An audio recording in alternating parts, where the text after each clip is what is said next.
The grandfather clock in the hallway chimed 7 times as I pulled into the driveway of our family estate. The same Victorian mansion that had witnessed 28 years of manipulation, favoritism, and carefully crafted lies. I sat in my car for a moment, watching the warm lights spill from the bay windows, illuminating the manicured lawn my mother took such pride in. My hands weren't shaking. Not anymore. I'd spent the last 6 months preparing for this moment, meticulously gathering documents, making calls, and waiting for the perfect time to reveal what I'd known all along. Tonight wasn't just another family meeting. It was the night everything would change. I checked my reflection in the rearview mirror. At 32, I looked different from the timid girl who used to live here. My dark hair was pulled back in a sleek bun, my charcoal suit pressed and perfect. I looked like what I was, a successful business owner, not the failure they'd labeled me as. The front door opened before I could ring the bell. Kate, my younger sister, stood there in her designer dress, perfect makeup, and that ever-present smirk. "You're late," she said, voice dripping with fake concern. "Mom's already upset." Of course she was. Mom was always upset with me. It had been her default setting since I chose to start my own business instead of joining the family's real estate empire. I stepped past Kate into the foyer, the familiar scent of lemon polish and old money filling my lungs. Family photos lined the walls, Kate's graduations, her wedding, her first child. Mine had been removed years ago, right after I'd refused to sell my startup to fund Kate's third failed business venture. The living room fell silent as I entered. Mom sat in her usual spot, the high-backed leather chair that Dad had loved before he passed. Her steel gray hair was perfectly styled, her expression carved from granite. Uncle James and Aunt Patricia occupied the sofa, while their children, my cousins Michael and Sophie, perched on the window seat. "Finally decided to grace us with your presence, Alexandra?" Mom's voice could have frozen water. "We've been waiting 20 minutes. I took my seat at the far end of the room, placing my briefcase carefully beside me. Traffic was heavy downtown. I came straight from the office. Kate snorted. "You mean that little consulting thing you're still doing? I thought you'd have given up by now." "That little consulting thing," I said calmly, "just signed its 30th Fortune 500 client." "Ladies," Mom cut in sharply, "we're not here to discuss Alexandra's hobby. We're here because decisions need to be made about the estate." I felt my pulse quicken, but kept my face neutral. "Here it comes. Your father," Mom continued, "left certain provisions in his will that are now becoming relevant. The house, as you know, was meant to stay in the family, to be passed down to someone who would preserve the Barrett legacy." Kate straightened in her chair, practically preening. I fought the urge to smile. "We've discussed this as a family," Mom said, not looking at me. "And we've decided it's time for Kate to take full ownership. She has a proper family, a proper understanding of our values. She'll raise her children here, continue the tradition." "And me?" I asked quietly. Mom's lips thinned. "You've made your choices, Alexandra. You chose to abandon the family business to pursue your own path. You can hardly expect to benefit from the legacy you rejected." "So what exactly are you saying?" "I'm saying it's time for you to move on completely. Kate needs your rooms for the nursery. We'd like you to pack your remaining things and leave your keys by the end of the week." The room was so quiet you could hear the antique clock ticking on the mantel. Kate's smirk had grown into a full smile, and Uncle James was nodding approvingly. I reached for my briefcase, feeling the weight of the documents inside.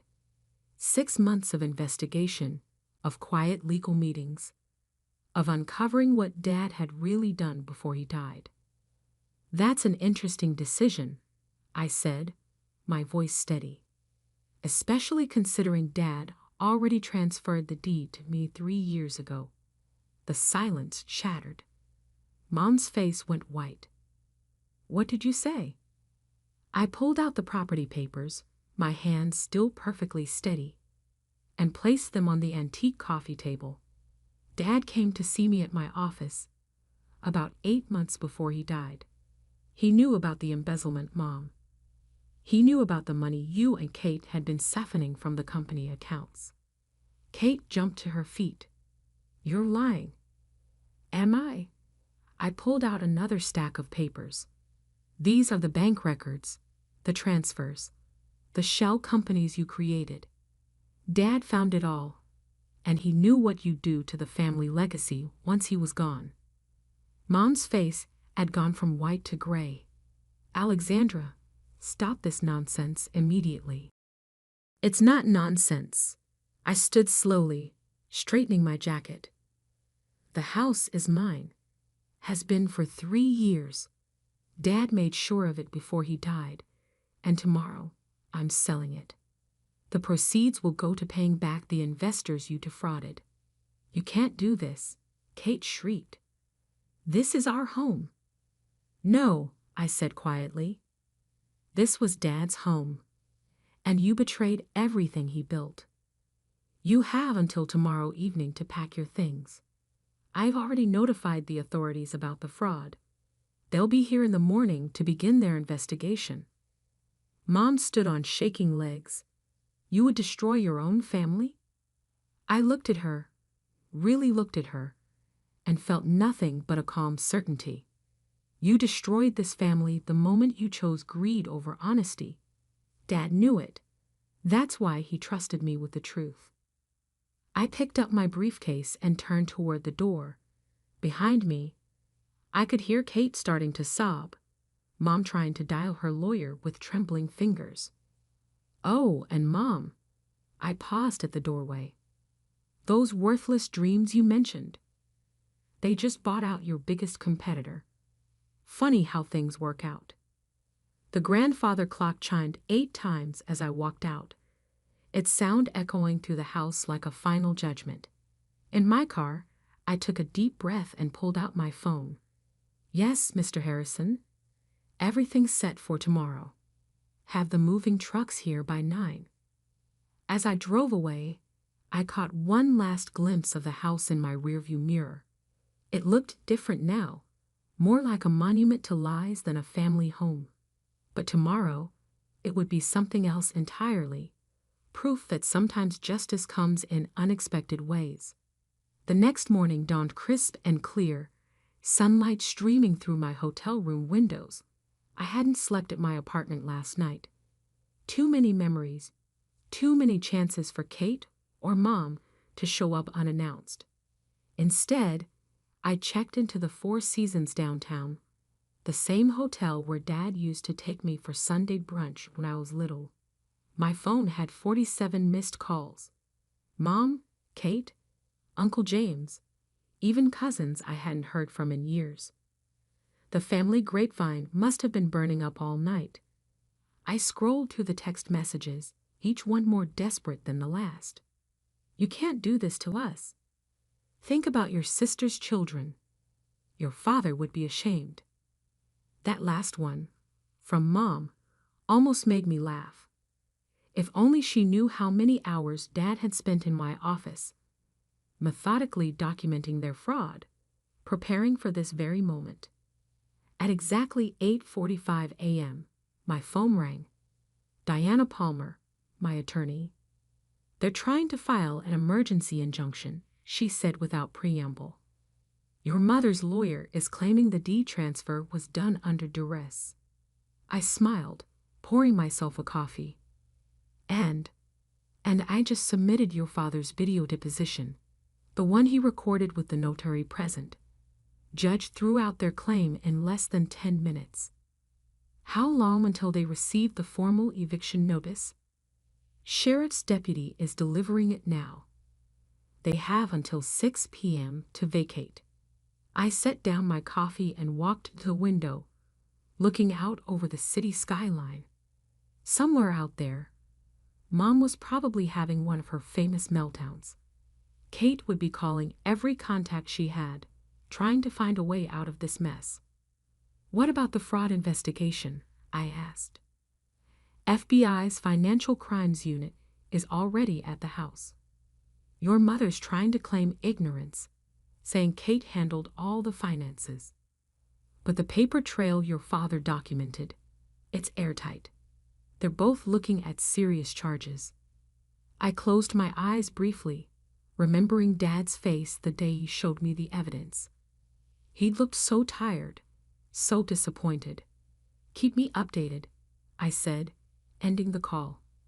At 10:30 a.m., the moving trucks arrived at the estate, right on schedule. I watched through the security cameras I'd had installed months ago. Mom stood on the front steps, screaming at the workers, while Kate sat in her Range Rover, mascara running down her face. My phone buzzed again. A text from Sophie, my cousin. "Is it true? About the fraud?" I hadn't expected to hear from her. Sophie had always been different from the rest, quieter, more observant. "Yes," I typed back. "Dad found out they'd stolen almost $12 million from investors. Small business owners, mostly. People who trusted our family name." 3 dots appeared, disappeared, appeared again. Finally, I had no idea. "I'm so sorry, Alex." At noon, I drove back to the estate. The moving trucks were half full now, expensive furniture and precious antiques being carefully loaded. Mom's Mercedes was gone, but Kate's Range Rover remained, parked crookedly on the lawn. As I walked up the driveway, a familiar figure stepped out of an unmarked car. Detective Marcus Torres, Dad's old friend from the police force. He'd been helping us build the case quietly for months. "How's it going?" I asked. He shook his head. "Your mother's lawyer is trying to claim she had a stroke last year, says she wasn't mentally competent when some of these transfers were made. But we found emails going back 5 years. She knew exactly what she was doing." Inside, the house felt hollow. Half-empty rooms echoed with footsteps as FBI agents methodically documented everything. In the study, Kate sat with 2 federal agents, her designer dress wrinkled, her perfect image crumbling. She looked up as I passed. "How could you?" she whispered. "We're family." I paused in the doorway. Family doesn't steal from innocent people, Kate. Family doesn't destroy everything their father built just to fund shopping sprees and fake charity foundations. "Dad loved me more," she spat, sudden venom in her voice. Everyone knew it. I was supposed to get everything. I pulled out my phone, clicked play on a video I'd watched 100 times. Dad's voice filled the room, recorded just weeks before his death. "Kate, if you're watching this, I want you to know I saw everything. The transfers, the fake accounts, the way you and your mother manipulated our clients. Alexandra isn't just getting the house. She's getting everything because she was the only one who stayed true to our values." Kate's face crumpled. The federal agents exchanged glances. By 4 p.m., most of the house had been cleared. In the kitchen, I found a photo album shoved in the back of a drawer. Pictures of happier times, family vacations, Christmas mornings, Dad teaching me to ride a bike, while Mom actually smiled. "Miss Barrett?" A young FBI agent appeared in the doorway. "We found something in the basement safe. Documents about other properties, offshore accounts. It's bigger than we thought." I nodded slowly. "I know. Dad found those too. That's why he started documenting everything. Your father was a smart man." "Yes," I said softly. He was. As the sun began to set, I stood in the empty foyer one last time. The grand staircase that had once seemed so imposing now just looked tired. The crystal chandelier cast dancing shadows on walls stripped of their family portraits. My phone buzzed. A text from Mr. Harrison, the developer. All set for tomorrow's closing. Buyers are excited about converting the property into a community center. I smiled. Dad would have liked that. The house that greed almost destroyed becoming something that would actually help people. Outside, Kate's Range Rover was finally pulling away, packed with whatever she'd managed to save from the federal seizure. She didn't look back. I locked the front door, the sound echoing through the empty house like the final note of a long, complicated song. Tomorrow, everything would change again. But tonight, in the growing darkness, I could almost hear Dad's voice. You did good, kiddo. You did good. 1 year later, I stood at the window of my downtown office, watching the city lights flicker to life in the early evening. The view was different from the one at the estate, but cleaner somehow, more honest. My assistant, Maria, knocked softly before entering. The Gazette reporter is here for your interview. I nodded, straightening my blazer. Send her in. Sarah Chin from the Business Gazette was younger than I expected, but her eyes were sharp. She set up her recorder as I took my seat behind my desk. Thank you for agreeing to meet, she began. Your story has become something of a legend in financial circles. The Barrett scandal, they're calling it. I smiled faintly. Interesting choice of words. How does it feel? She asked. 1 year after exposing one of the biggest family fraud cases in the state's history, I considered the question carefully. It feels right. Difficult, but right. Your mother and sister were sentenced last month, 20 and 15 years respectively. Any contact with them since? No. I picked up a framed photo on my desk. Dad and me at my college graduation. They made their choices. Now they're living with the consequences. And the victims? The investors they defrauded? Every penny has been repaid, I said firmly. We sold everything. The house, the vacation properties, their art collection. Combined with the seizure of their hidden accounts, we were able to make everyone whole. Sarah leaned forward. Sources say you could have kept some of those assets legally. The house, for instance. Why didn't you?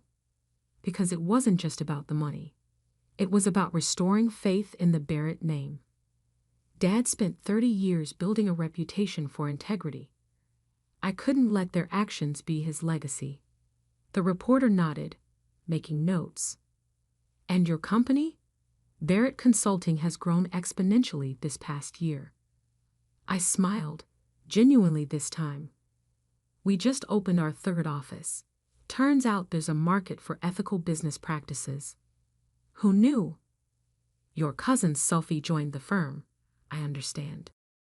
Yes, she's heading our new compliance division. Ironic, isn't it? After the interview, I walked to the community center, the former Barrett estate. The renovation had transformed it completely. Where there had once been cold marble and imposing artwork, there were now bright walls covered in children's paintings. The grand dining room was a library. Kate's precious designer kitchen hosted cooking classes for underprivileged youth. Ms. Barrett. Jenny, the center's director, waved me over. The after-school program kids made you something. She handed me a hand-drawn card. On the front, in wobbly letters, thank you for giving us a home. I'd blinked back unexpected tears. My phone buzzed. A text from Sophie. Just landed another whistleblower case. Major tech company. You were right about there being more people like us out there. That evening, I visited Dad's grave. The autumn air was crisp, leaves crunching under my feet as I placed fresh flowers by his headstone. "You should see it, Dad," I said softly. "The house is full of laughter now. Real laughter, not the fake kind from Mom's dinner parties. And the business? We're doing it right. The way you taught me." A gentle breeze rustled the trees. I pulled my coat tighter and continued. "Kate had her baby in prison last month. A girl. Mom's lawyer says she's still claiming innocence, still blaming everyone else. Some things never change." I sat on the cold ground, not caring about my expensive suit. The reporter today asked if I regret it. Exposing everything, destroying the family. But that's not what I did, is it? They destroyed the family. I just brought the truth to light. My phone buzzed again. Another text from Safi. "Emergency client meeting tomorrow. Major bank, possible fraud. You in?" I smiled, typing back. "Always." Standing, I'd brushed off my clothes and touched Dad's headstone one last time. The Barrett name means something different now. Something better. As I drove home, I passed the old country club where Mom used to parade Kate and me around like trophies. The membership had been one of the first things to go after the scandal broke. Now I heard they'd started a scholarship program for underprivileged kids. Change ripples outward, touching everything in its path. In my apartment, a modest 2-bedroom downtown, nothing like the mansion I'd grown up in, I poured a glass of wine and opened my laptop. Dozens of emails from potential clients, all seeking help exposing corporate wrongdoing. The irony wasn't lost on me. Mom and Kate's actions had inadvertently created exactly what Dad always wanted. A platform for doing good.